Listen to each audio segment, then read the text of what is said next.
Good evening, YouTube. Now, I've just got home from work, and on the way home from work today, I've collected a set of Sony speakers. Now, they're in this bag here. Now, they're only a little set of bookshelf speakers, but they look in really nice condition, and they are 4 ohm speakers. So they was on the computer listed as one working and one not working, and they was collection only, and they was right near where I work. So I had one little bid and I won the auction. Well, no one else bid, so I got 'em really cheap. And I've been round the woman's house tonight and collected 'em, and from what she tells me about 'em, they was working fine. Then one of 'em started cutting in and out, and then just stopped working altogether. Started clicking for a little bit, making a clicking noise, and then stopped working altogether.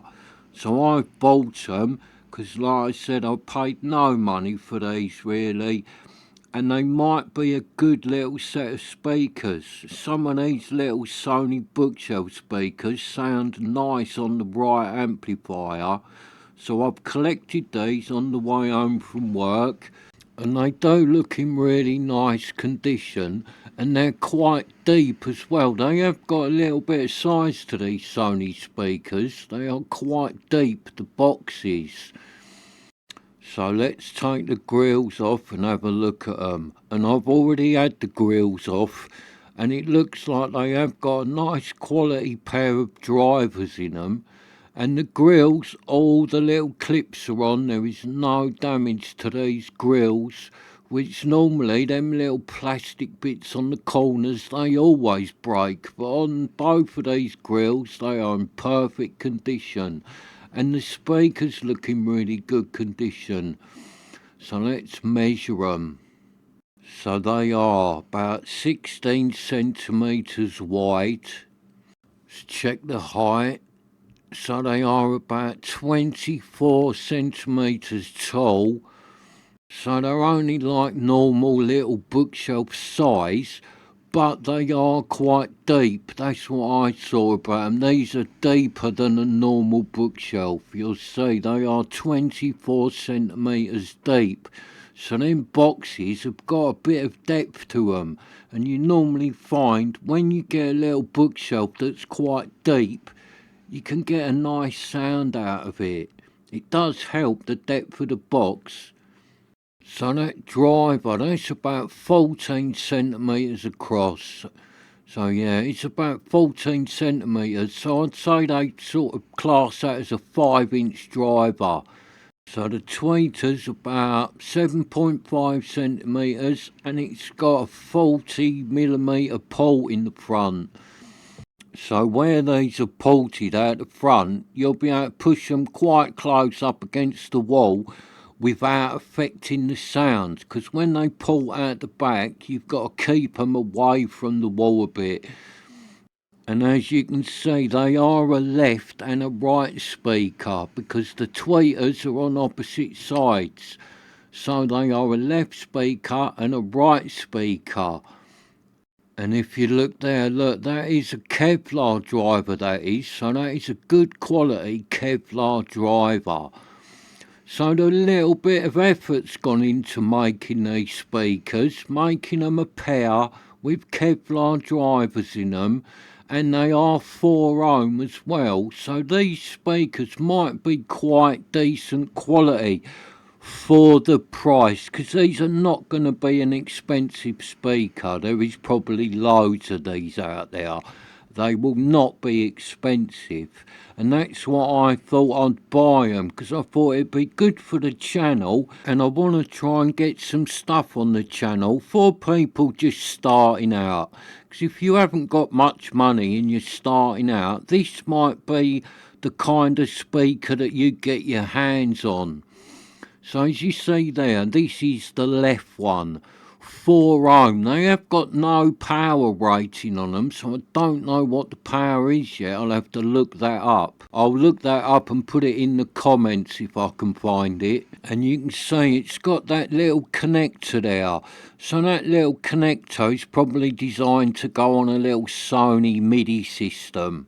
And I did ask the woman I collected them off if she wanted me to cut them connectors off so she could keep them, because obviously they go with a little stereo. Without them connectors, you can't connect speakers up to it. And she went, no, don't worry, I've already sold the stereo. Man picked it up last week. So the poor man who bought her stereo, he has got no connectors to connect his speakers up. And I've got the connectors, but I've got no use for them whatsoever, and I will be cutting them off. In fact, I will probably change the whole speaker cables on these, or maybe fit some binding posts on them, because that cable on the back of these is not very good quality. So I'll probably change all that and upgrade it. Well, as long as when I try them, if I can get them working and they sound half decent, I might upgrade these Sonys, put some nice cables on them, maybe put some binding posts on them. They probably won't have a lot of sound deadening in them. Put some of that in there.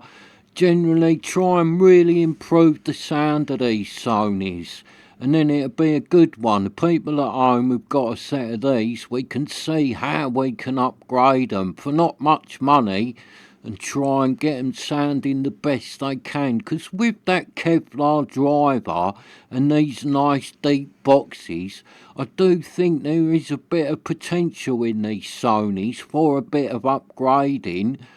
And obviously that speaker cable on the back is really thin, so that is no good. So that will be the first thing I will change if these speakers sound half decent. Now I'm not going to bother if when I first get them going they sound terrible, but if they do sound quite nice, like I think they will, then the potential might be there to do a bit of upgrading and try and get the best sound we can out of these little Sonys. Because I used to do a lot of that years ago, upgrading speakers, trying to get better sound out of them, and it's good fun doing that. So now I've got the channel, it'd be good to start doing a bit of that. Because I am not one of these people that only likes high-end audio equipment. I like all audio equipment, high-end and cheap stuff. And I enjoy playing around with the cheap stuff, because it's amazing how you can get some really cheap gear, and with a bit of playing around with it you can get it sounding really good. And I like doing that, it's good fun. Because there really is some bargains out there in the cheap second-hand audio world, and it's just a matter of finding it and unlocking its potential. So I've just got down my little Denon speaker, that speaker there. It's a Denon, but it's actually made by Mission. It's quite a nice little speaker, so I've just got it down for a bit of a size comparison. As you can see, it's a fair bit smaller than that Sony. The box is not as deep. It is the same height, but it's much smaller. The volume of the air inside the box will be much smaller on that Mission to that Sony. That Sony's going to have a nice big load of air in that box to move about. And as you can see, the drivers and the tweeters are a very similar size on both these speakers, and both them drivers are Kevlar, so they're very similar in a way, these speakers. And even the way they are laid out is very similar. That Mission goes that way up, but let me turn it over and it's going to look really like one of these Sonys. They are sort of laid out very similar with the port. See there, that Denon, that is upside down now, but when it's that way up, it really is like that Sony speaker. So I'm looking forward to playing around with these Sony speakers, because I bet I can get these on a nice little amplifier and really get them sounding nice. So don't fall into that trap when you watch YouTube with everyone saying, oh, you need big massive speakers, you need a big massive monster amplifier with a ton of power, because you don't. You can get a really good sound out of a little speakers like this and a little low powered amplifier that is nice and detailed. If you put speakers like this on a really powerful amplifier, it will just choke them and they will sound no good. But a little set of speakers like this on a nice little low powered detailed amplifier can sound really nice. You set them up nice and close to you. You don't want to be miles away from them, so you set them up nice and close, maybe on a little tiny set of stands, and then you sit in the middle of the two speakers at low volume, and you will be surprised how good a sound you can get out of some of these little cheap budget speakers. You really can get a good sound. So when you watch YouTube, don't fall for that, oh, you got to spend this amount of money and all that, because you really haven't.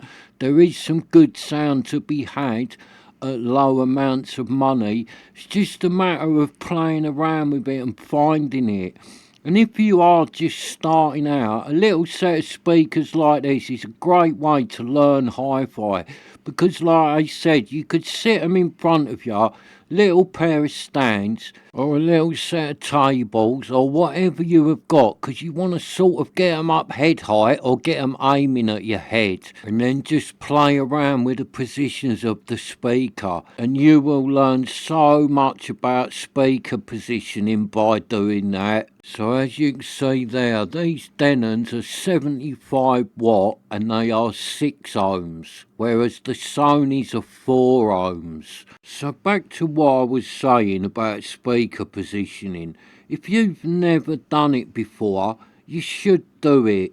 Move your speakers about, sit right in the middle of them, and you might have good fun doing it. You will learn a lot, and you just might be surprised by how just moving the speakers a bit and sitting in the right place can really change how a set of speakers will sound. And the other thing you can try and play around with is, say you've got a table like mine, little table like what the speakers are sitting on now.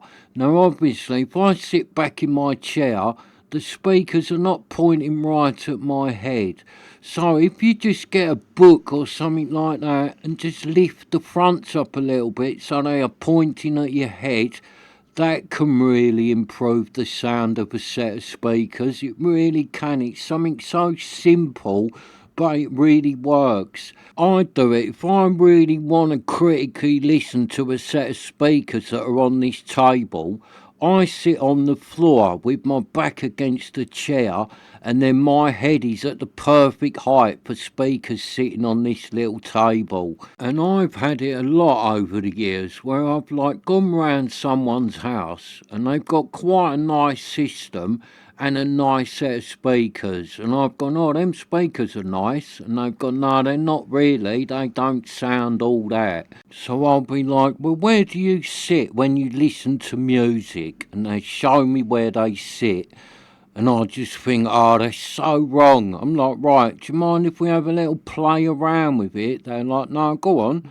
I'm like, right, sit there, move their chair, say sit there, and then move their speakers. So you're creating that triangle, and then move them about a few times, and suddenly they go, cool, I've never heard them speakers sound like that. They sound really good there. I'm like, yeah, that's because you need to be listening in that triangle. That triangle is so important to get a good sound out of your speakers. So it's amazing how many people have got their speakers in a totally wrong place, and then they sit in a totally wrong place and listen to the music. And it's different if you've got a $2,000 set of speakers. They will sound good no matter where you sit. But when you're talking about low price, little bit budget gear, you really do have to find that sweet spot. So thank you for watching, and I shall see you next time.